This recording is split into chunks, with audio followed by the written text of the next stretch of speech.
ధన్యవాదాలు. One at a time please. ఒక్కరండి. One. హైదరాబాద్ని యూటీ చేస్తే బాగుంటుంది, లేదంటే సెకండ్ క్యాపిటల్ చేస్తే బాగుంటుంది, నాకు కూడా ఊరికి దగ్గర అవుతుంది అని చెప్పేసి మాట్లాడింది. ఖర్గే లాంటి వ్యక్తికి అట్లా మాట్లాడకంటే దురదృష్టం ఇంకోటి ఉండదు. ఇన్ని రోజులు ఢిల్లీకి మోసిన ఆయన నాకు హైదరాబాద్ దగ్గర అవుతుందని మాట్లాడి హైదరాబాద్ గొంతుకు వస్తానని తెలంగాణ ప్రజలు ఊరుకోరు. ఇక నేను చెప్పిన దానికి ఇదే బలమైన కారణం. ఖర్గే లాంటి వ్యక్తి కూడా హైదరాబాద్ రెండో రాజధాని కావాలంటుందంటే వీళ్ళు ఎవరు వచ్చినా హైదరాబాద్ దెబ్బ పెడతారని మనకు అర్థమవుతా ఉంది. హైదరాబాద్ మనది, మన సొంతం, దాన్ని ఎన్నిటి కూడా అట్లా పోనీయం. కాబట్టి ఈ ఖర్గే మాటలు కూడా నా స్టేట్మెంట్ కూడా బలపరుస్తున్నాయి. కాబట్టి అటువంటి పిచ్చి వాళ్ళకు ఇక్కడ స్థానం ఇవ్వద్దని చెప్పి నేను కోరుతా ఉన్నా. హైదరాబాద్లో పవర్ కట్స్ కి బీఆర్ఎస్ ప్రభుత్వం అండర్లైన్ పవర్ ఏకపోవడం, అండర్ గ్రౌండ్ పవర్ ఏకపోవడం కారణమని సీఎం రేవంత్ రెడ్డి చెప్తున్నారు. ఎన్ని సిటీలలో ఉన్నాయండి అండర్ గ్రౌండ్ లైన్లు ఇండియాలో? అవసరమైన చోట కొద్ది మేర వేస్తారు. ఇక సీఎం రేవంత్ రెడ్డికి ఆయన నోటికి మొక్కాలే. ఆయన ఏం చెప్తాడో అసలు ఆయనకి ఏమైనా తెలుస్తుందా తెలియదా నాకైతే అర్థమైతలేదు. సార్, భాష విషయంలో మనము దేని విషయం అండి? భాష మీరు మాట్లాడే భాష నేను మంచిగా మాట్లాడుతున్నా కదా. భాష విషయంలో సంయమనం పాటించాలంటే మనం ఒక పెద్ద మనుషుల ఒప్పందం చేసుకుందామని నిన్న సీఎం ప్రతిపాదన పెట్టింది సార్. ఈ సీఎమా? ఈ సీఎం సార్. నిన్న దయాలు వేదాలు వలించినట్టు నైట్ దయాలు వేదాలు వలించినట్టుందండి అది. సార్, మీరు గతంలో కూడా మూడో ప్రత్యామ్నాయం కోసం ప్రయత్నం చేశారు ప్రాంతీయ పార్టీల తరఫున. ఇప్పుడు మళ్ళీ కొత్తగా ప్రత్యామ్నాయం అంటే ఎన్డీఏ యూపీఏకు ప్రత్యామ్నాయంగా రావాలంటే ఏ పార్టీలు కలిసి వచ్చే అవకాశం ఉంది కేంద్రంలో? మీరు మంచి క్వశ్చన్ అడిగిన బ్రదర్, చాలా థ్యాంక్స్. ఒక మాట నేను మనవి చేస్తాను. జాతీయ రాజకీయాలలోకి పోదామని చెప్పి నేను బీఆర్ఎస్ పేరు మార్చి ఆ ప్రయత్నం చేసిన. మహారాష్ట్రకి పోయి బాగా చేసినాం. చాలా ఆశ్చర్యం ఏంటంటే నిన్న వాళ్ళు వచ్చి నా దగ్గరికి 2-3 గ్రూపులు వచ్చి బీఆర్ఎస్లో అక్కడ చేరిన వాళ్ళు, సార్ ఇప్పుడు మహారాష్ట్రలో అక్టోబర్లో శాసనసభ ఎన్నికలున్నాయి, మీరు వట్టిగా రాని సార్ నిలబడండి, మేమంతా మీ పేరు చెప్పుకొని గెలుస్తాం, రావాలి, మా దగ్గర మార్పు రావాలి, మీ తెలంగాణలో మీ ప్రభుత్వంలో అమలు చేసిన కార్యక్రమాలు రావాలని మహారాష్ట్ర ప్రజలు బాగా కోరుతున్నారు, మిమ్మల్ని తీసుకురమ్మని అడుగుతున్నారు, మా దగ్గర ఒక భయంకరమైన అనిశ్చితి ఉందని వాళ్ళు వచ్చినారు. నేను తప్పకుండా నా జాతీయ రాజకీయ ప్రస్థానాన్ని కొనసాగిస్తాను, అందులో అనుమానం లేదు. రెండవది, ఈ పార్లమెంట్ ఎన్నికల తర్వాత అందరితోనే ఆలోచించి మీరు అన్నటువంటి ప్రాంతీయ శక్తుల ఐక్యతకు నేను ఎంత చేయగలుగుతానో, నాకెంత సంబంధాలున్నాయో, నాకెంత తెలివితేటలున్నాయో వాటన్నిటిని రంగరించి తప్పకుండా నేను చెప్పిన పరిస్థితి ఉత్పన్నం కావడానికి అన్ని ప్రయత్నాలు చేస్తాను. ఇప్పటికే చాలా మందితో మాట్లాడుతూ ఉన్నాం, లైక్ మైండెడ్స్తోని. వారు ఎవరి పని వాళ్ళు చేసుకుంటూ ఉన్నప్పటికీ మేము కనెక్టెడ్గానే ఉన్నాం. తప్పకుండా అందరం కలిసి ఒక ప్రత్యామ్నాయం రూపొందిస్తాం. ఏదో ఒక జాతీయ పార్టీ మాకు సపోర్ట్ చేయక తప్పని పరిస్థితి ఏర్పడే పరిస్థితులు మాత్రం సృష్టిస్తాం. సార్ హలో సార్, మీరేమో బీఆర్ఎస్ ఇక్కడ సార్ రమణ ఇక్కడ మీరేమో బీఆర్ఎస్కు 12 నుంచి 14 అంటున్నారు, అసలు బీజేపీకి 1 అని అంటున్నారు. కానీ వాళ్ళేమో బీఆర్ఎస్కే 1 లేదా 2 కాంగ్రెస్ మెజారిటీ సీట్లు గెలవబోతున్నాయి, నెక్స్ట్ బీజేపీ ఉంటుందనేది స్వయంగా ముఖ్యమంత్రి నిన్న మీడియా ప్రతినిధులతో అన్నారు. సో రెండో విషయం ఏంటంటే ముఖ్యమంత్రి చెప్పిన ఎన్ని నిజమైనయో ఎన్ని నిజం కాలేదు ఇప్పుడు ప్రజలకు తెలిసిపోయింది. ముఖ్యమంత్రి గారు చెప్పిన విషయాలు నిజాలు ఎన్ని అబద్ధాలు ఎన్ని, మన అసెంబ్లీ ఎలక్షన్లో ఆయన చెప్పిన ఎన్ని జరిగినాయని ప్రజల అనుభవంలోకి వచ్చేసింది ఆల్రెడీ. దాని గురించి నేను కొత్తగా వ్యాఖ్యానం చేయాల్సిన అవసరం లేదు. ఈ పార్లమెంట్ ఎన్నికల ఇష్యూ కాబట్టి చెప్తున్నారు, అంటే ఈ సీట్ల విషయంలో మీరు అంటున్నారు కాబట్టి వారు అంటున్నారు. సో రెండో విషయం ఏంటంటే మీ పవర్ పోగానే, పవర్ ఉద్యమ సమయంలో మీకు వ్యతిరేకంగా, తెలంగాణకు వ్యతిరేకంగా, ఉద్యమానికి వ్యతిరేకంగా ఉన్న వాళ్ళంతా మీ దగ్గరకు వచ్చి 3 నెలలు కాకముందే అందరూ మళ్ళీ మీ పార్టీ నుంచి వదిలి వెళ్ళిపోయారు. దాని పట్ల మీరు ఏమనుకుంటున్నారు? నాకు అర్థం కాలేదండి. అధికారం కోల్పోయిన వెంటనే మీ చుట్టూ ఉన్న వాళ్ళ గతంలో తెలంగాణ ఉద్యమం సాగినంత కాలం తెలంగాణను వ్యతిరేకించి, కేసీఆర్ను వ్యతిరేకించి, తెలంగాణ ఏర్పాటుని వ్యతిరేకించిన వాళ్ళు తెలంగాణ ఏర్పాటు కాగానే మీ చుట్టూ వచ్చి చేరారు. సో మళ్ళీ మీ అధికారం పోగానే మళ్ళీ వెళ్ళిపోయారు. వాళ్ళ గురించి ఏంటి మీ కామెంట్? ఇప్పుడు ఏమైపోయిందంటే భారత రాజకీయాలలో మరి ముఖ్యంగా నరేంద్ర మోడీ ప్రధానమంత్రి అయిన తర్వాత చాలా దుర్మార్గాలు జరుగుతున్నాయండి. జరిగి ఏమైందంటే సన్ఫ్లవర్ గ్యాంగ్ ఎక్కువ తయారైపోయింది. ఆ సన్ఫ్లవర్ ఏంటంటే పొద్దు తిరిగితే తిరుగుతుంది. ఈ పవర్ ఫ్లవర్స్ ఇవన్నీ ఇప్పుడు కాంగ్రెస్లో పోయిన వాళ్ళందరూ కాంగ్రెస్ని గెలిపిస్తారా అండి? గెలిపించడానికి పోతున్నారా?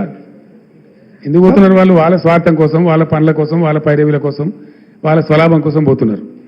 మీరు చెప్పిన దాంతో నేను అన్నిటితో ఏకీభవిస్తున్నాను, ఒక పాయింట్ ఏకీభవిస్తలేను. అందరు పోయిన మీరు అందరూ పోలేదు.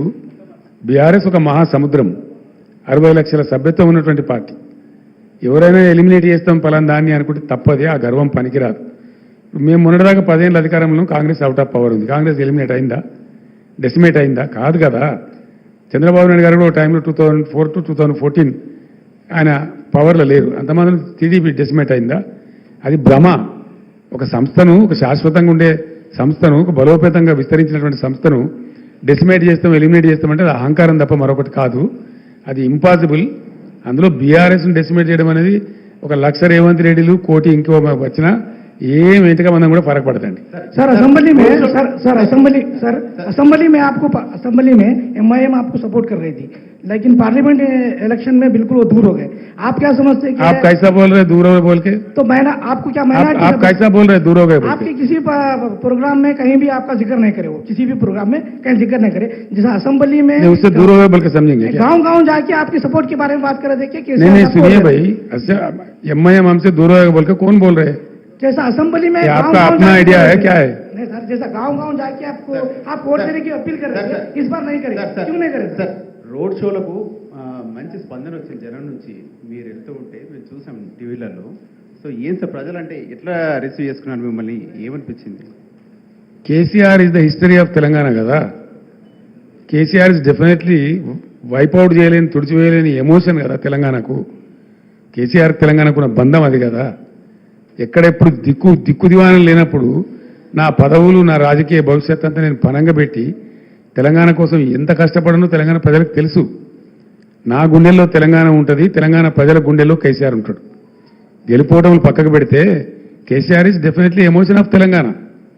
100% ఆ బాండేజ్ కేసీఆర్కి ఉంటుంది. కేసీఆర్ని అడిగిన గిలి పడేస్తాం, తుడిచి పడేస్తాం అని ఎవడని అనుకుంటే వాడు పిచ్చోడేదాడు తప్ప కేసీఆర్ కానీ తెలంగాణ ప్రజలు కానీ కారు. Thank you. సార్ మీరు పోయిన జిహెచ్ఎంసీ ఎలక్షన్స్ తర్వాత ప్రధానమంత్రి మోడీ దగ్గరికి వెళ్ళారు, పొత్తు పెట్టుకుంటామని అడిగారు, ఆయన రిజెక్ట్ చేశారని మోడీ స్వయంగా చెప్తా ఉన్నారు. మోడీ నేను చెప్పిన గోబల్స్ అని, ఆయనకి ఏది అవకాశం ఉంటే, ఏడ వంపు ఉంటే, ఎట్లా అనుకూలం ఉంటే అట్లా మాట్లాడతారు మోడీ. ఆ టంగ్ ట్విస్టింగ్ నరేంద్ర మోడీకి వచ్చినంత మరొకరికి రాదు. సార్ గడిచినటువంటి 10 ఏళ్లలో అభివృద్ధి చేస్తామని చెప్పేసి చెప్తా ఉన్నారు, కానీ 100 ఏళ్ల విధ్వంసం చేశారు బీఆర్ఎస్ పార్టీ వాళ్ళు అని చెప్పేసి కాంగ్రెస్ వాళ్ళు అంటున్నారు. నిజమే బ్రదర్. ఇప్పుడు నేను చెప్పిన ఫిగర్స్ అన్నీ ఉన్నాయి కదా, అవన్నీ ఆడిటెడ్ ఫిగర్స్ కదా. Comptroller and auditor general of India ఇచ్చిన ఫిగర్స్ కదా. అది విధ్వంసం అంటారా? వాళ్ళ దృష్టిలో అది విధ్వంసం అయితే వాళ్ళంత మురుకులు మరొకరు లేరుగా. సార్ వచ్చే 15 ఆగస్టులోపు రుణమాఫీ చేస్తాం, 2 లక్షల రూపాయలు రుణమాఫీ చేస్తాం, ఇందుకోసం కార్పొరేషన్ ఏర్పాటు చేస్తాం, అందులో నుంచి నిధులు సమకూరుస్తామని చెప్పేసి అంటున్నారు ప్రభుత్వం. ఇది సాధ్యమవుతుందా సార్? మీరు రైతు బంధు స్టార్ట్ చేసిన ప్రభుత్వం కదా. బ్రదర్ నేను ఒకటే మాట చెప్తున్నా, నేను కూడా రైతు రుణమాఫీ ప్రకటించిన. ఒకే విడతగా చేద్దామని చెప్పి నేను చేయని ప్రయత్నం ఎక్కని కొండలేదు, మొక్కని బండలేదు. దట్ ఈస్ ఇంపాసిబుల్, జరిగే పని కాదు. అందుకే అరచేతిలో వైకుంఠం చూపించి మిమ్మల్ని మోసగించారని ప్రజలకు చెప్పిన, ప్రజలు కూడా అదే నమ్ముతున్నారు. అది అయ్యే పని కాదు. ఎందుకంటే ఇప్పుడు ఈయన రైతు భరోసా వేయాలి, నెక్స్ట్ ఏమన్నా 4 విడతల డిఏ ఇప్పుడు విడుదల చేయాలి, 51% ఫిట్మెంట్ ఉద్యోగస్తులు అడుగుతున్నారు, అవి ఇవ్వాలి, మళ్ళీ 40,000 కోట్ల రుణమాఫీ చేయాలి. ఎక్కడికి వెళ్ళి చేస్తారండి? ఎవరిని మోసపుస్తాడు ఈయన? అంత బట్టిదే ఫాల్సు, అది జరిగే పని కాదు. ఆ కార్పొరేషన్ బట్టిదే, అంత బట్టిదే, ఏది కూడా జరిగే పని కాదు. గవర్నమెంట్లో ఎవ్రీడే మనీ జనరేట్ అవుతుంది, ఎవ్రీడే మనీ బయటికి పోతుంది. అట్లా విడుదల వారికి జరుగుతుంది తప్ప రూపాయి రాక రూపాయి పోక అని ఉంటుంది తప్ప గవర్నమెంట్ దగ్గర అట్లా సూట్ కేసులలో డబ్బులు ఉండేయండి. ఈయన చెప్పేదంతా భ్రమ. ఆయన భ్రమలో ఉండి ప్రజలను కూడా భ్రమింపజేసేటువంటి ఒక ప్రయత్నం చేస్తా ఉన్నాడు. ఆయన సఫలీకృతం కాడు. కేసీఆర్ గారు నిన్న ముఖ్యమంత్రి రేవంత్ రెడ్డి గారు మాట్లాడుతూ ఒక మాట అన్నారు సార్. ఆయన చేతుల మైకుందా బాబు? కేసీఆర్ గారు తెలంగాణ రాష్ట్రం ఏర్పడక ముందు అనేక మంది ఉద్యమకారులను, మేధావులను కలుపుకోబడిన కేసీఆర్ అధికారంలో ఉన్న 10 సంవత్సరాలు తెలంగాణ ఉద్యమకారులను పక్కకు పెట్టిండు. జర్నలిస్టులకు కూడా ఎలాంటి న్యాయం చేయలేదు. కాబట్టి మొన్న అధికారం కోల్పోయాడు. ఇప్పుడు కారు షెడ్డుకు పోయింది, అది బయటికి రాదు. కాబట్టి ఇప్పుడు పార్లమెంట్ ఎన్నికల్లో బీఆర్ఎస్కు ఓటు వేయాల్సిన పని లేదని చెప్పి కాంగ్రెస్ చెప్తా ఉంది. ఓకే, మరి చాలా సంతోషం. షెడ్లో ఉన్నది కదా కారు, ఎంత బలంగా వస్తుందో దాని తాటికి రేవంత్ రెడ్డి ఎక్కడ కొట్టుకపోతాడో మీరు నేను ఇద్దరం చూద్దాం. ఉద్యమకారుల విషయం సార్, కేసీఆర్ గారు అయిపోయిందండి. ఉద్యమకారుల దగ్గర తీస్తారా ఇప్పుడు? వేరే వాళ్ళకి అవకాశం ఏంటి?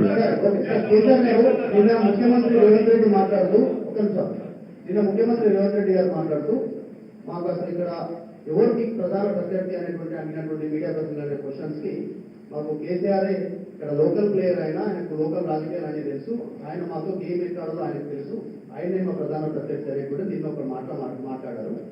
బీజేపీ పొలిటికల్ టూరిస్టు అరెస్ట్ చేయకపోతే వాళ్ళతో పెద్ద ప్రయోజనం ఉండదు ఇక్కడ అనేటువంటి మిమ్మల్ని నిన్న ప్రధాన ప్రత్యర్థిగా ఆయన ఫస్ట్ టైం నిన్న కోట్ చేశారు ఎలక్షన్ల తర్వాత ఈ మధ్య కాలంలో రిజర్వేషన్ అంశంపైన భారీగా చర్చ జరుగుతోంది. ముస్లిం రిజర్వేషన్ తొలగిస్తామని బీజేపీ, ఎస్సీ ఎస్టీ బీసీల రిజర్వేషన్ తొలగిస్తుంది బీజేపీ అని కాంగ్రెస్. ఈ రెండింటిపైన మీ అభిప్రాయం? ముఖ్యమంత్రి జ్ఞానోదయం అయితే సంతోషం. మొదటి ప్రశ్నకు సమాధానం. బహుశా ఆయనకి ఇప్పుడిప్పుడే జ్ఞానోదయం అవుతున్నట్టు మంచి మాట. ఇంకింత జ్ఞానం తెచ్చుకోవడం మరీ మంచిది.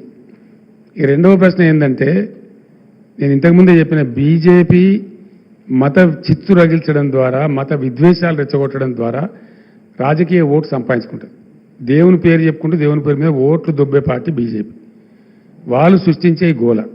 నేను ఒక్కటే మాట చెప్తా ఉన్నా, వాళ్ళు ముస్లింలా, హిందువులా, మరొకలా అని కాకుండా ఏ ప్రజలైతే ఇప్పటికి కూడా అసమానతకు గురైతా ఉన్నారో, ఏ ప్రజలైతే వాళ్ళకి రావాల్సినటువంటి వాటా పొందలేకపోయినరో, వాళ్ళు ఎస్సీలు కావచ్చు, ఎస్టీలు కావచ్చు, బీసీలు కావచ్చు, ఎంబీసీలు కావచ్చు, ముస్లిం సోదరులు కావచ్చు, ఎవరైనా కావచ్చు, వాళ్లకు న్యాయం జరగాల్సిన అవసరం ఉంది. ఇలా ఎస్సీలకు కూడా ఇలా 15% రిజర్వేషన్ ఉంది దేశంలో. వాళ్ళ పర్సెంటేజ్ 19% పోయింది. వాళ్ళ లోపల ఇంకా దరిద్రం పోలే, అందుకే దళిత బంధు తెచ్చినాం. కాబట్టి 19% రిజర్వేషన్ ఎస్సీల కోసం పెంచాల్సిన అవసరం ఉంది. డెఫినెట్గా నేను ఘంటాపదంగా చెప్తా ఈ మాట. ఎవరైతే అల్పాదాయం కలిగి ఉన్నారో, ఎవరైతే ధనవంతులతో పోటీ పడలేకపోతున్నారో, ఎవరైతే అర్హులై ఉన్నారో, కులాలకు మతాలకు అతీతంగా అందరికీ రిజర్వేషన్లు ఉండాల్సిందే, అవి కొనసాగాల్సిందే.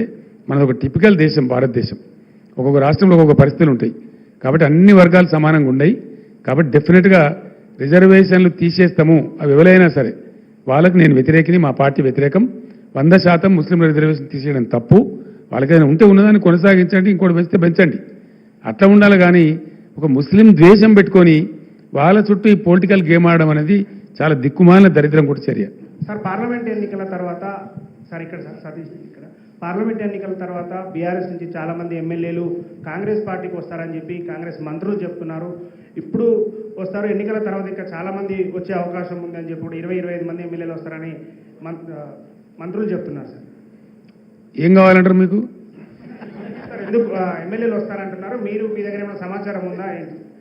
నేనేమంటున్నా అంటే, ఒకరోజు రేవంత్ రెడ్డి గారు మాట్లాడి, ఇలా సాయంత్రం వరకు నీ దొడ్లు ఎందరు ఉంటారో చూసుకొని, నా దొడ్డు అయితే ఇంటాక్ట్ ఉంది ఆయన మాట్లాడిన తర్వాత. ఇది కూడా అంతే ఉంది. రెండవది, ఈయననే బీజేపీలకు జంపు కొడతాడని కాంగ్రెస్లోనే చాలా అనుమానాలు ఉన్నాయి డెఫినెట్గా. ఎందుకంటే ఆయన కేసులు కొలిక్కి వస్తున్నాయి. ఓటుకు నోటు కేసు ఏదైతే ఉందో అది భయంకరమైన కేసు. రెడ్ హ్యాండెడ్గా ఆయన పట్టుబడ్డ కేసు. ఆయన తప్పించుకోలేడు కూడా, ఎవరు తప్పించలేరు. కాబట్టి అది మన కింది మీద అయితే ఈయననే బీజేపీలకు జంపు కొడతాడు కేసులు తప్పించుకోవడానికి పెద్ద ప్రచారం ఉంది.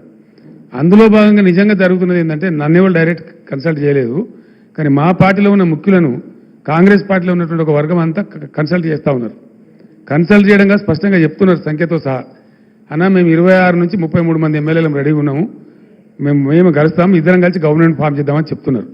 మరి రేవంత్ రెడ్డి తదాస్తు దేవతలు ఉంటారు పైన, మరి అటు నుంచి ఇటు వస్తారో, ఇటు నుంచి అటు పోతారో చూద్దాం ఏం జరగబోద్దు. సార్, మీరు ఇందాక జాతీయ స్థాయిలో బీఆర్ఎస్ మళ్ళీ బలపడుతుందన్నారు. ఈ అసెంబ్లీ ఎన్నికల తర్వాత ఇది చాలా చర్చ జరిగింది, బీఆర్ఎస్ టీఆర్ఎస్గా మారిపోతుంది అనేది. దీని ఆఖరి జరగదండి. నేను చెప్పిన కదా, బీఆర్ఎస్గానే ఉంటుంది, no doubt about it. KCR గారు ఇక్కడ సార్, ఎంతో సంక్లిష్టమైనటువంటి అంతర్జాతీయ విషయాలను సైతం సరళంగా, సూటిగా, స్పష్టంగా మాట్లాడే కేసీఆర్ గారు లేని లోటు అసెంబ్లీలో స్పష్టంగా కనబడుతుంది. ఆ లోటును ఎప్పుడు భర్తీ చేయబోతున్నారు? నెక్స్ట్ సీజన్ నుంచి చూస్తారు కదా కేసీఆర్ ప్రళయ గర్జన, డెఫినెట్గా చూస్తారు. Sir, BRS party next parliament elections తర్వాత కేంద్రంలో మంత్రులు చేస్తామని మీరు చెప్తా ఉన్నారు. మీరేమైనా ప్రధాని రేసులో ఉంటారా? 100% ఉంటే అవకాశం వస్తే ఎందుకుండానే అవకాశం వస్తే ఉండరు. ఎవరైనా నాకు అర్థం గమ్మతు, నువ్వు నీకంత అమాయకున్నా అవకాశం రావాలనే కానీ ఎందుకున్నావు నాకు అర్థం కాదు. I will be in the race. మా సురేష్ భాయ్ సాబ్ నవ్వుతున్నాడు, ఆయనే రేపు కేశవరావు వెళ్ళిపోయింది కాబట్టి రేపు మా parliamentary party leader Suresh Reddy గారు కాబోతారు. రేపు నేను లెటర్ ఇష్యూ చేస్తా ఉన్నా చైర్మన్ కు. ఈ will be the main player in Delhi on behalf of BRS.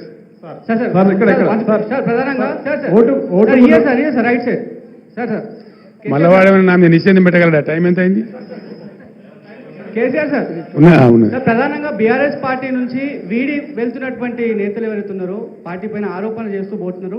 పార్టీలో చాలా మంది షిండేలు ఉన్నారని మాటను మాట్లాడినారు. ఒక క్వశ్చన్. నెక్స్ట్ ఇంకో క్వశ్చన్ సార్, అసెంబ్లీ ఫలితాలు చూసుకుంటే ఇందాక మీరు కొన్ని ప్రిడిక్షన్స్ చెప్పారు. బీజేపీకి ఎన్ని వస్తాయి, కాంగ్రెస్కి ఎన్ని వస్తాయని చెప్పి. పెద్దపల్లి పార్లమెంట్కి సంబంధించి ఆల్రెడీ అసెంబ్లీలో అన్ని స్వీప్ చేసేసింది. థర్డ్ ప్లేస్లో ఏ రకంగా ఉంటుందని చెప్పి ప్రిడిక్షన్ చెప్తున్నారు. ఖచ్చితంగా చెప్పదు బ్రదర్, చాలా సింపుల్ అది. ఎందుకంటే పోయినసారి ఎన్నికల్లో మేము 7 అసెంబ్లీకి వచ్చిన సీట్లు 2 కోల్పోయినాం. మేము పోయిన పార్లమెంట్ ఎన్నికల్లో 18లో మేము గెలిచిన తర్వాత 7 అసెంబ్లీ సీట్లు నిజామాబాద్ సెగ్మెంట్ మేము గెలిచినాం, కానీ మేము ఓడిపోయినాం. అట్లా 6 సీట్లు గెలిచిన దానికి ఓడిపోయినాం.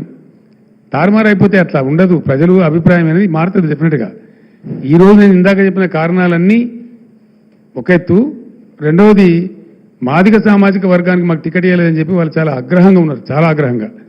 పెద్దపల్లిలో వాళ్ళయ్యేల పంతం బట్టి ఓడించి చూపెడతామని చెప్పి పట్టుదలగా ఉన్నారు.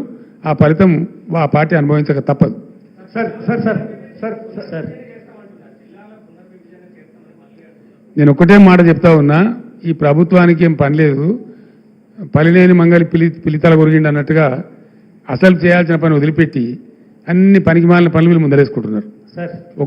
ఇండియా బాబు, ఒక్కొక్క జిల్లా చేస్తున్నప్పుడు నేను వట్టిగా చేయలేదండి. దాని మంచి చెడ్డలు, దాని పూర్వపరాలు, దాని గ్రోత్ ఆశించి ఛత్తీస్గఢ్లో అక్కడ చీఫ్ సెక్రటరీ గారితో మాట్లాడేందుకంటే వాళ్ళు ఒక బస్తర్ జిల్లాను అనేక జిల్లాలు చేసిండ్రు. ఎట్లా చేయాలని అడిగినప్పుడు భూపాలపల్లి జిల్లా ఏర్పాటు చేసిన, ములుగు ఏర్పాటు చేసిన, ఇంకా కొన్ని జిల్లాలు ఏర్పాటు చేసిన, వాటి భౌగోళిక పరిస్థితులను బట్టి అవి గ్రోత్ కారిడార్లుగా మారాలని చెప్పి అక్కడ లైట్ రావాలి, అడ్మినిస్ట్రేషన్ పోవాలి, అక్కడ కలెక్టర్ ఉండాలి, ఎస్పీ ఉండాలి, ఉంటేనే బాగా జరుగుద్దని గతంలో కలోలిత ప్రాంతాలుగా ప్రకటించిన సిరిసిల్ల జగిత్యాల కావచ్చు, భూపాలపల్లి ములుగు కావచ్చు, స్టేట్ బార్డర్లో ఉండేటువంటి గద్వాల జిల్లా లాంటివి కావచ్చు, చాలా ఆలోచనతో తెలంగాణ యొక్క ప్రగతిని ఆశించి చేసిన జిల్లాలు అవి. ప్రజలు చాలా హ్యాపీగా ఉన్నారు. ఇలా కొత్తగా ఏర్పడ్డ జిల్లాల ప్రజలు కూడా చాలా కోపంగా ఉన్నారు ప్రభుత్వం మీద. నేను పోయిన ప్రతికాడు అడిగినా, మీ జిల్లా తీసేస్తారంటే యుద్ధానికి సిద్ధం సార్, ఎట్లా పోతావు చూస్తామని చెప్పి మాట్లాడుతున్నారు. పార్లమెంట్ ఎన్నికల్లో ఈ కొత్త ఏవైతే జిల్లాలు తీసేస్తామని కాంగ్రెస్ చెప్పిందో ఆ దెబ్బ కూడా ఇప్పుడు కాంగ్రెస్ పడబోతా ఉంది. Sir sir sir sir sir ఇక్కడ సార్ నరేందర్ సార్ ఇక్కడ సార్ ఉద్యమ సమయంలో సార్ ఇక్కడ ఇక్కడ సార్ సార్ నేను సార్ ఇది ఫోన్ ట్యాపింగ్ కేసులో రాధాకిషన్ రావు మీ ఆదేశాలనే మేము పాటించినాము, మా సొంత నిర్ణయాలు ఏం తీసుకోలేదని సిఆర్పిసి 141 సెక్షన్ స్టేట్మెంట్ ఇచ్చారు సార్. వాడోడా Radhakishan Rao? Who is he? DCP sir, DCP. నాకు తెలియదు, నీకు అంత తెలుసా? నీకు ఆయన లేదు సార్, రాష్ట్రంలో 100 మంది డీసీపీలు ఉంటారు, వాడు కూడా ఒక్కరి పేరు పట్టుకుని నన్ను అడిగింది నాకు అర్థం కాదు. తలా తోకలేని ప్రశ్న అది. అసలు ఆ ఫోన్ ట్యాపింగ్ ఏదైనా మీకు పిచ్చి పట్టుకున్నది? కానీ ముఖ్యమంత్రికి ఫోన్ ట్యాపింగ్ ఏమైనా సంబంధం ఉంటారా? రాహుల్, ఇంత పెద్ద సీనియర్ లీడరు. ముఖ్యమంత్రి gets reports from the intelligence department. వాడు ఎట్లా తీసుకొచ్చిన రిపోర్ట్ మాకెట్లా తెలుస్తుంది? నాకు అర్థం కాదు. వాడు ట్యాపింగ్ చేసిండా, టూపింగ్ చేసిండా, డబ్బులు ఇచ్చిండా, ఇంకేదైనా రహస్య వ్యవస్థ పెట్టుకున్నా మాకెందుకు తెలుస్తుంది? అదో ఇష్యూ అవా ఇంత సిల్లి? ఆ గవర్నమెంట్ ఎంత సిల్లి ఉన్నదో మీరు కూడా అట్లా తయారైపోయిన పూర్తిగా. What is that non sense? నాకు అర్థం కదా. ఫోన్ ట్యాపింగ్ అదో పెద్ద ఫినాయిల్ పెట్టి నోలు కట్టుకునే పరిస్థితి తెస్తా ఉన్నారు. ఎవరో కొందరు బాగాగాలు పని లేక ఫోన్ ట్యాపింగ్ తోకట, ఏం ట్యాపింగ్ అయినా నాకు అర్థం కాదు. ఇలా ఈ ముఖ్యమంత్రి తరఫున ఇంటెలిజెన్స్ ట్యాపింగ్ చేస్తలేదా అండి? Do you say that? ప్రతి ప్రభుత్వానికి ప్రపంచంలో గూఢచార వ్యవస్థ లేని ప్రపంచమే ఉండదు, ప్రభుత్వమే ఉండదు. వాళ్ళు సమాచార సేకరణ చేసి ప్రభుత్వానికి ఇస్తారు. సాయంత్రానికో పొద్దున్న early morning, every morning intelligence comes and brief the chief minister about the law and order situation. చాలా చాలా ఉంటుంది. మన దగ్గర హైదరాబాద్లో పేలులు జరిగినాయి, అట్లాంటిది ఏదైనా ఉంటుంది, ఇంకేదైనా ప్రమాదాలు ఉంటాయి, కొన్నిసార్లు కొన్ని విచిత్రమైన దొంగల ముఠాలు వస్తాయి. అట్లాంటివన్నీ కూడా సమాచారం సేకరించి ఇస్తూ ఉంటారు. ఏం చేయాలో చెప్తారు. దాన్ని బట్టి గవర్నమెంట్ ఏంటంటే వివిధ శాఖల అధికారులకు అప్రమత్తం చెప్పి కల్తీ విత్తనాలు ఉంటుంది, దాని మీద కూడా ఇస్తారు. వాళ్ళు ట్యాపింగ్ చేస్తాడా, టూపింగ్ చేస్తాడా మాకేం తెలుస్తుందా? నాకు అర్థం కాదు. No minister is concerned with that, no chief, అసలు కన్సర్న్ ఉండదు. We are only concerned with the reports given by the intelligence. The way they brought the report, we don't know. That is purely internal matter of the police department. And ఇంకోటి అండి, అదేదో మీరు పెద్ద భ్రమలో ఉన్నారు. పోలీసులు ఎప్పుడు ఫోన్ ట్యాపింగ్ చేసినా బాజాప్తాగా టెలిగ్రాఫ్ యాక్ట్ ప్రకారం, 1869 టెలిగ్రాఫ్ యాక్ట్ ప్రకారం బాజాప్తా రాష్ట్ర హోమ్ సెక్రటరీ పర్మిషన్ తీసుకొని చేస్తారు. అది పర్మిషన్ లేకుండా చెయ్యరు. ఇది ఇంగితం ఉన్న ప్రతి ఒక్కరికి తెలుసు. తర్వాత తీసుకున్న దాన్ని డిమాలిజ్ చేయొచ్చని కూడా ఉంది ఆ చట్టంలో. ఒక నిర్ణీత వ్యవధి తర్వాత వాళ్ళు సేకరించిన సమాచారాన్ని డిమాలిజ్ చేయొచ్చని కూడా అదే యాక్ట్లో ఉంది. ఇది తెలియకుండా అదేదో పెద్ద భయంకరమైన వ్యవహారం అన్నట్టు, దాని ఏదో తోకమట్టం ఏదో కొండందో వెలకబట్టుకున్నాం అన్నట్టు ఏమి బట్టి ట్రాష్ గ్యాస్ దాంతో ఏం అయ్యేది, మీరు ఆ భ్రమలో ఉండకండి. సార్, తెలంగాణ ఉద్యమ సమయంలో 2001 నుంచి 2014 దాకా కేసీఆర్ కుటుంబ సభ్యులకు పారాగాన్ చెప్పులు వేసుకోనేటువంటి వ్యక్తులు అదే సమయంలో డీజిల్ పోసుకుందామన్నా కూడా కారుకు అట్లాంటి పరిస్థితులు ఉన్నటువంటి వారు ఈరోజు లక్షల కోట్లు సంపాదించారు, అలా డబ్బునంతా స్వాధీనం చేసుకుంటామని పదే పదే రేవంత్ రెడ్డి చెప్తున్నారు. చాలా సంతోషం, చేసుకోమని వెంటనే అర్జెంటుగా చేసుకోమని చెప్పాలా. పారాగాన్ చెప్పులు లేకుండా నేనుంటున్నా, రేవంత్ రెడ్డి ఉండినా ప్రజలకు తెలుసు కదా. పారాగాన్ చెప్పులు లేకుండా ఎవరు అనేది అందరికీ తెలుసు కదా దేశంలో. ఎవరు భూ కబ్జాదారు, ఎవరు బ్లాక్ మెయిలరు, ఎవరు ఓటుకునే కేసులో పట్టుబడ్డరు, ఎవరు దొంగ దందాలు చేసిండ్రు, ఎవరు భూమాఫియా అందరికీ తెలుసు రాష్ట్రంలో. మాకు పారాగాన్ చెప్పులు లేని ఫ్యామిలీ అండి మాది. Sir Srinivas sir, city vision live. గతంలో రైతులకు ఉచిత ఎరువులని ఒక హామీ ఇచ్చారు, మీరు చాలా సంతోషపడ్డారు, ఆశపడ్డారు రైతులు. అయితే ఆ నినాదం మళ్ళీ ఈ మధ్య తెర మీద తేవట్లేదు. కాదు బ్రదర్, బేసికల్లీ అది కరెక్ట్ కాదు. ఎందుకంటే మేము ఏం చేసినామంటే రైతుకు సహకారం అందించాలా, పెట్టుబడి సాయం చేయాలని మేము ప్రయత్నం చేసినాం. ఆ టైంలో ఏం జరిగిందంటే యూరియా బస్తాలు ఇద్దామని కొంతమంది చెప్పారు. ఒక సలహా, ఇట్ వాజ్ అండర్ డిస్కషన్, నేను ఎప్పుడు చెప్పలేదు, ఇట్ వాజ్ అండర్ డిస్కషన్. తర్వాత అశోక్ గులాటి గారు అని చెప్పి చాలా ప్రామినెంట్ ఆగ్రో ఎకానమిస్ట్ ఈ దేశంలో, ఇంటర్నేషనల్ ఫేమస్ కూడా ఆయన, ఢిల్లీలో ఉంటారు, నాకు మంచి ఫ్రెండ్. ఆయన నేను అడిగిన, మేము చేద్దాం అనుకుంటున్నాం, వితౌట్ ఆ గవర్నమెంట్ సపోర్ట్ ఇలా వ్యవసాయం నడిచే పరిస్థితి లేదు. అనేక దేశాలలో గవర్నమెంట్ సపోర్ట్ చేస్తూ ఉంది, మన దేశంలో ఉల్టా ఉంది, మా రాష్ట్రంలో మేము చేయాలనుకుంటున్నాం కొత్త రాష్ట్రం అని చెప్పి ఆయన సలహా అడిగింది. ఆయన ఏం చెప్పినట్టే బ్రదర్, నాకు ఇప్పుడు నువ్వు యూరియా బస్తాలు ఇస్తావు, వానాకాలం వేసుకుని 4 మిగిలి ఉంటాయి ఆయన దగ్గర, నువ్వు మొత్తం ఇస్తావు ఈ పంటకు. ఆయన ఏం చేయాలి, ఈ 4 బస్తాలు అమ్ముకుంటాడు మార్కెట్లో, మళ్ళీ దానికి అపఖ్యాతి వస్తుంది. కాబట్టి అట్లా వద్దు, నువ్వు ఎంత ఇస్తావో, నీ స్టేట్ కిట్టి ఎంతవరకు పర్మిట్ చేస్తావో నాకు తెలియదు, నువ్వు చేయదలుచుకున్న సహాయం క్యాష్ రూపంలో చేయి. ఏం చేయదలుచుకున్నావు, 1000 ఇస్తావా, 2000 ఇస్తావా, 3000 ఇస్తావా, నీ ఇష్టం. కానీ ఆ డబ్బుకు అతను ఓనర్ కావాలి. ఎందుకంటే ఒక ఆయనకు విత్తనాలు పట్టి ఉండొచ్చు, ఒక ఆయనకు ట్రాక్టర్తో దున్నించుకునే ఎక్కడికి పట్టి ఉండొచ్చు, ఒక ఆయనకు పురుగుల మందులు కొనుక్కునే ఎక్కడ ఉండొచ్చు, రకరకాల అవసరాలు ఉంటాయి రైతులకు, వేరియేషన్ ఉంటుంది. కాబట్టి నువ్వు ఇచ్చే కాడికి క్యాష్ ఈ బస్తాలు ఇచ్చి మళ్ళీ వాళ్ళు అమ్మేసుకొని, అవసరం లేని వాళ్ళు అమ్మేసుకొని ఇవన్నీ ఇబ్బంది జరుగుతుందండి అని చెప్తే ఎరువు బస్తాలు దానాడే ఫుల్ స్టాప్ చేసినాం. తర్వాత రైతు బంధు పేరు మీద ఈ స్కీమ్ ప్రారంభించినాం. కానీ దీన్ని కొంతమంది చిల్లరగాళ్ళు సోషల్ మీడియాలో పెట్టి బస్తాలు ఇస్తానో ఏమైంది, బస్తాలు ఇస్తానో ఏమైందని, మేము ఇది రైతు బంధుకు బస్తాలు 2 ఇస్తామని చెప్పినామా? బస్తాలకు బదులుగా ఇస్తున్నదే రైతు బంధు. దాంతో ఎవ్వరికి అవసరం, ఒక ఆయన విత్తనాలు కొనుక్కుంటాడు, ఒక ఆయన పురుగుల మందు కొనుక్కుంటాడు, ఒక ఆయన ఎరువులు కొనుక్కుంటాడు, ఒక ఆయన ట్రాక్టర్ దున్నకానికి పెట్టుకుంటాడు, ఒక ఆయన నాటేయించుకోవడానికి పెట్టుకుంటాడు, రకరకాల అవసరాలు ఉంటాయండి. ఆయన అవసరాన్ని బట్టి ఆ డబ్బును ఆయన వాడుకుంటా ఉన్నాడు. దాని ఫలితమే మనం 3 కోట్ల పైచీలు టన్నుల ధాన్యం పండించినాం, పంజాబ్ను తలదనినాం. మీరు అడిగిన మంచి క్వశ్చన్ అది, నాకు కూడా ఇక్కడ చెప్పాలని ఉండే, మీ క్వశ్చన్ ద్వారా ఇప్పుడు క్లియర్ అయిపోయింది. I'm thankful to you. Sir ఇక్కడ సార్ మీరు ఇండస్ట్రీస్ తమిళనాడుకి వెళ్ళిపోతున్నాయి అని చెప్తున్నారు. అయితే ముఖ్యమంత్రి చెప్తారు 13 ఇండస్ట్రీస్ గుజరాత్కి తీసుకెళ్ళడానికి మోదీ ట్రై చేస్తున్నారు, ఇన్క్లూడింగ్ టెస్లా. దాని మీద మీరు ఎలా రియాక్ట్ అవుతారు సార్? ఇటువంటి చాతగాని ముఖ్యమంత్రులు గుజరాత్ పోతాయి, తమిళనాడు పోతాయి, కేరళ పోతాయి, ఆంధ్ర పోతాయి, ఇంకేంటి?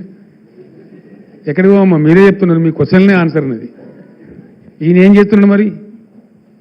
టెస్లా బిస్లా అంతా మోడీ అనుకొని పోతా ఉంటే ఈయన ఏం చేస్తున్నాడు?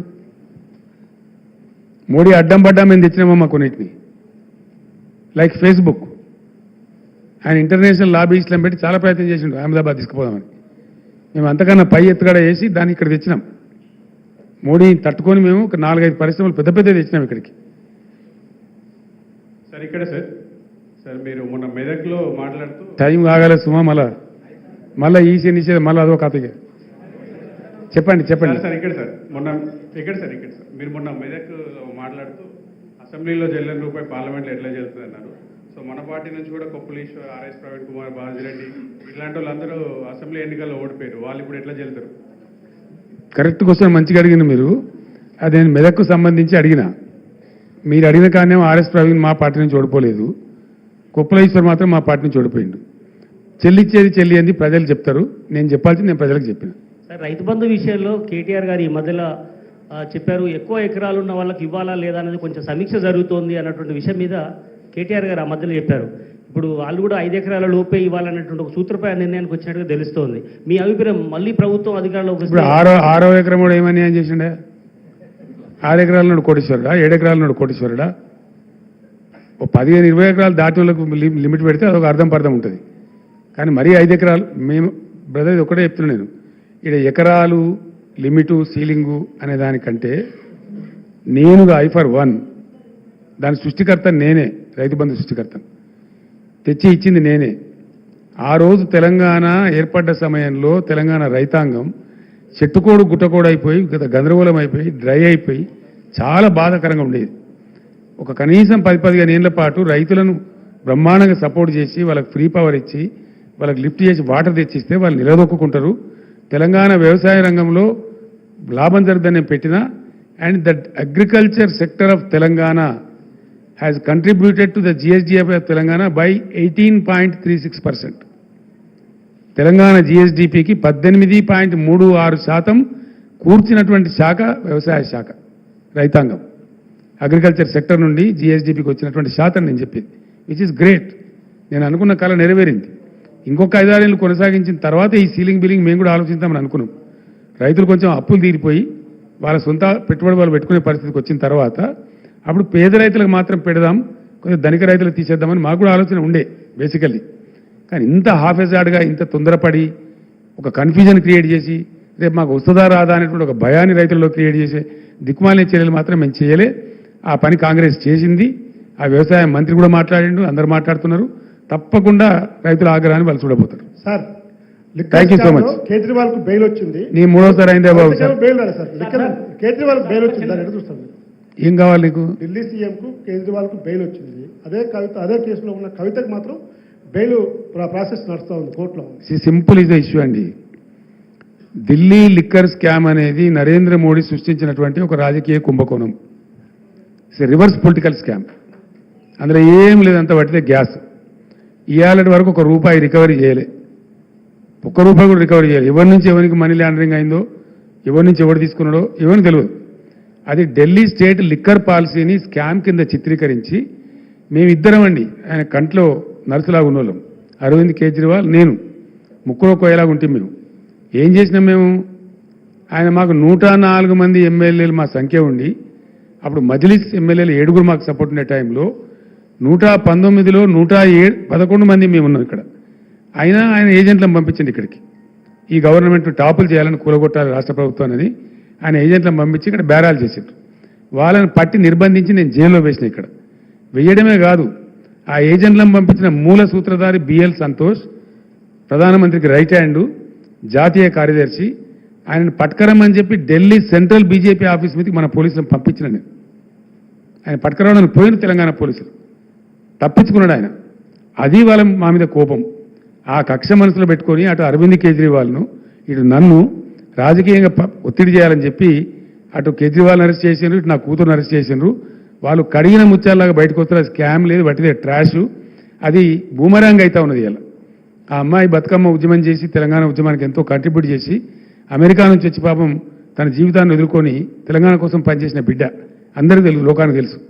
ఆ అమ్మాయి స్టాండర్డ్ ఏందో, ఆమె ఎట్లా మాట్లాడుతుందో, ఆమె ప్రవర్తన ఏందో మీ అందరికీ కూడా తెలుసు. మీ అందరూ కూడా చాలామంది జర్నలిస్టులు ఆమెతో కలిసి పనిచేసిండ్రు. అటువంటి ఒక నిర్దోషిని పట్టుకపోయి ఒక మహిళను చూడకుండా కేవలం నా కూతురు అనేటువంటి ఒక రాజకీయ కక్షతోని మోడీ అరెస్ట్ చేసిండు. ఏం ఫరక్ కూడా మేము భయపడము, రాజకీయ కుటుంబం కాబట్టి మేము అన్నీ ఎదుర్కొంటాం. మాకు ఈ జైలు బీలు కొత్త కాదు. We are not worried. ఆమె కడిగిన ముచ్చంలాగా బయటకు వస్తుంది. I have no out of doubt. Thank you so much. Thank you.